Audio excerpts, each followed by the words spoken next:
나는 교통사고로 죽었다. 그러나 눈이 떠진다. 52세 김도연인데 거울에 보이는 건 20대의 젊은 청년의 몸이다. 이럴 수가. 나는 52세 김도연이다. 삶은 결코 화려하지 않았다. 지방 국립대를 졸업하고 20대에 결혼해 평생 회사와 가정을 위해 살아왔다. 아내 수지는 늘 그에게 미안해하며 살았다. 젊은 날에는 데이트다운 데이트도 못하고 신혼여행도 국내 근교에서 조용히 보내야 했다. 하지만 도연은 후회하지 않았다. 아내와 딸, 단란한 집 한 채가 전부였지만 그것이 곧 세상의 전부였다. 그러던 어느 날 퇴근길, 회사 일로 늦어져 지친 몸을 이끌고 횡단보도를 건너던 순간 갑자기 달려든 대형 트럭의 불빛이 시야를 삼켰다. 아, 이제 끝이구나. 그는 마지막으로 아내의 얼굴이 떠올랐다. 아침에 바쁘다고 차 한 잔도 함께 못 마신 게 괜히 마음에 걸렸다. 그리고 눈을 감았다. 눈을 떴을 때 도연은 자신이 병원 응급실쯤에 있을 거라 생각했다.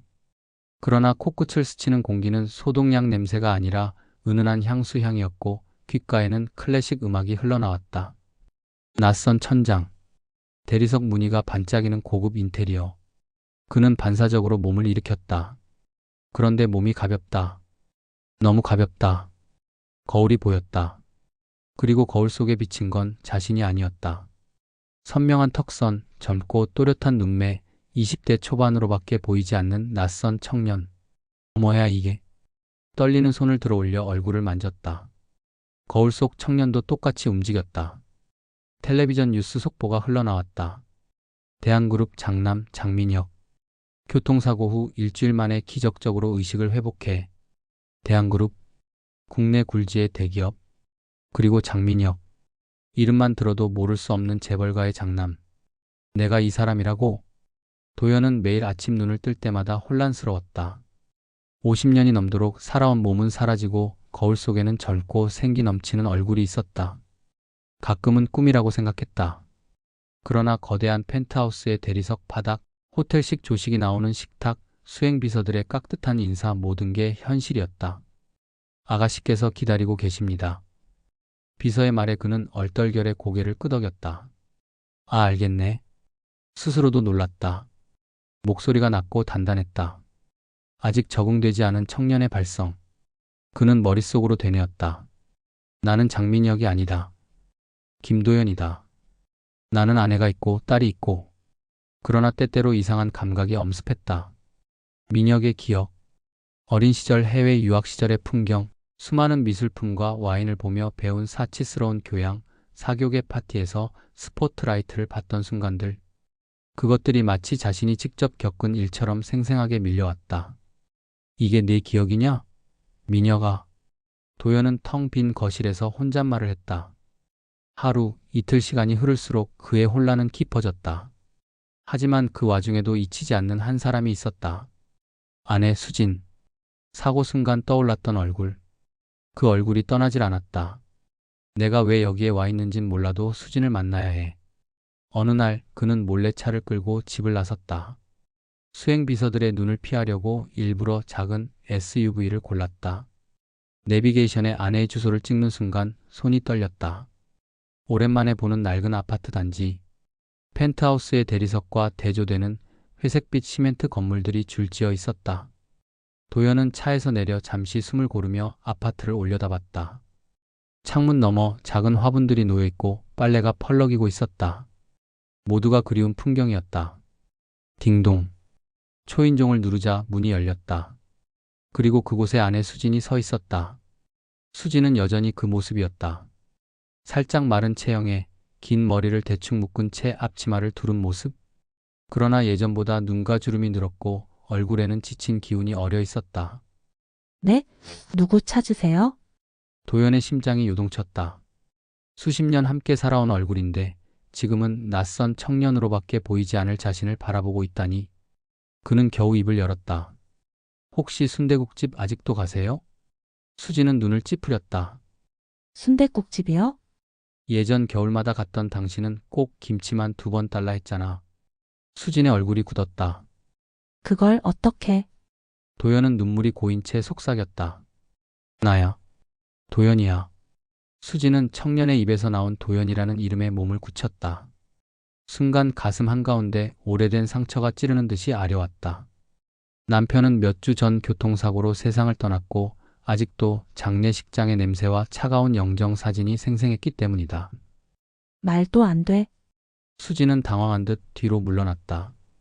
안 그래도 남편이 세상을 떠나서 모든 것이 무너져 버렸는데 웬 젊은 놈이 찾아와서 자기가 도현이라고 하다니. 남편이 너무나 그리운 탓에 그런가 보다 하고는 이내 정신을 차렸다.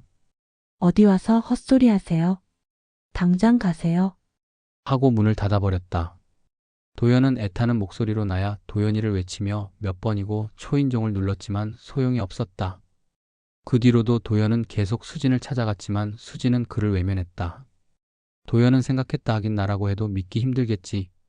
도연은 수진의 집 근처를 계속 맴돌았다.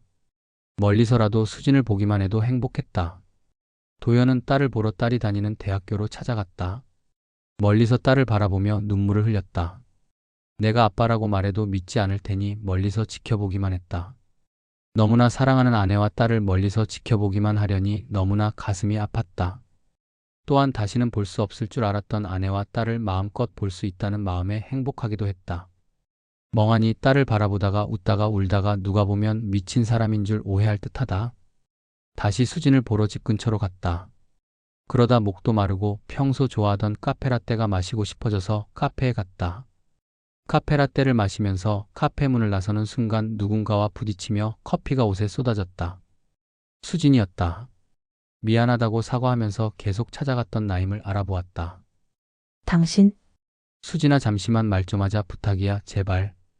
수진은 커피 쏟은 것이 미안해서 그런지 허락을 했고 난 차분하게 수진에게 내가 도연임을 설득했다. 당신한테만은 어떻게든 믿게 하고 싶어. 나 말투 버릇 다 기억하지?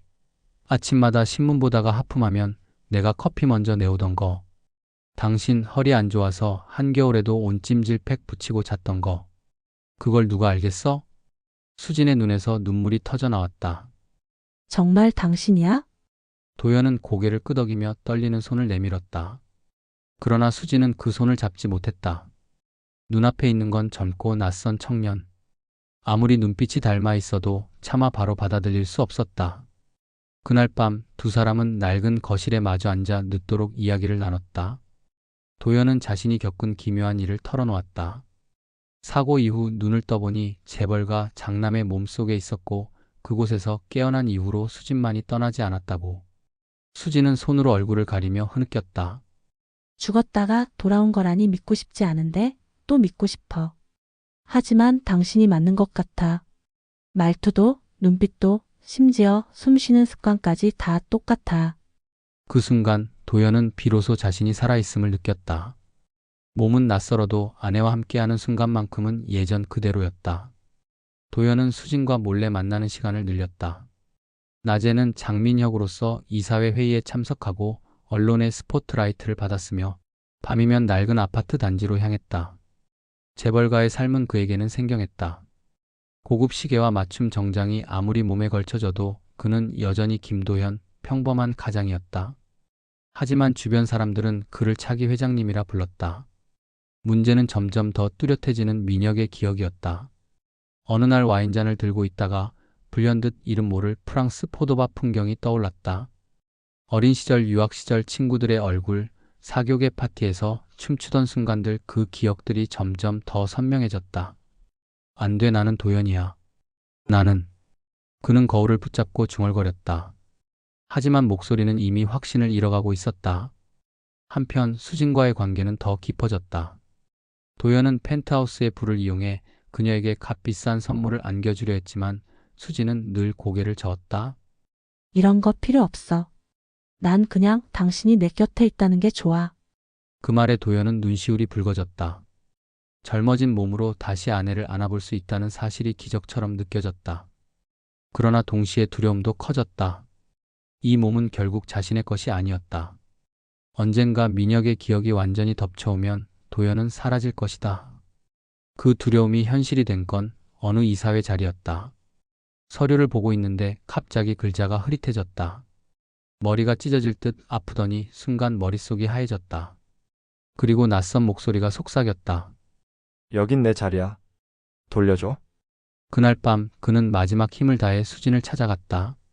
초인종을 누를 힘조차 없어 문을 두드리자 놀란 수진이 달려나왔다. 왜 이렇게 창백해? 어디 아파? 수진이 그를 부축하자 도연은 흐릿한 시야 속에서 아내를 바라보았다. 이제 오래 못 버틸 것 같아. 그의 목소리는 이미 떨리고 있었다. 무슨 소리야? 또 어디로 가려는 거야? 민혁의 기억이 나를 잠식해. 곧 완전히 사라질 것 같아.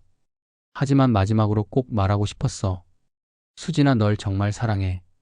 내 인생 전부가 너였어. 수진의 눈물이 뚝뚝 떨어졌다. 그녀는 청년의 낯선 얼굴을 두 손으로 감싸며 속삭였다. 나도 알아, 나도 똑같아. 내 전부가 당신이었어. 도연은 그 말에 안도한 듯 미소를 지었다. 그 순간 그의 눈빛은 천천히 흐려졌다. 손끝의 힘도 빠져나갔다. 고마워. 다시 만나줘서. 그의 마지막 말이었다. 잠시 후 눈을 뜬 청년은 혼란스러운 표정을 지었다. 그는 자신이 왜 낯선 아파트 거실에 있는지조차 알지 못했다. 저 죄송합니다. 전 여기 왜 있는 거죠? 수지는 아무 대답도 하지 않았다. 그저 눈물을 닦으며 고개를 저었다. 그 눈빛은 더 이상 도연의 것이 아니었다. 청년은 서둘러 자리를 떠났다. 집안은 다시 고요해졌다. 수지는 소파에 앉아 멍하니 손바닥을 바라봤다. 아직도 따뜻한 온기가 남아 있었다. 그녀는 눈을 감고 속삭였다. 고마워, 마지막으로 와줘서. 창밖에서는 겨울바람이 불었다. 차갑고 쓸쓸했지만 그녀의 가슴 속에는 짧지만 영원했던 사랑의 온기가 남아 있었다.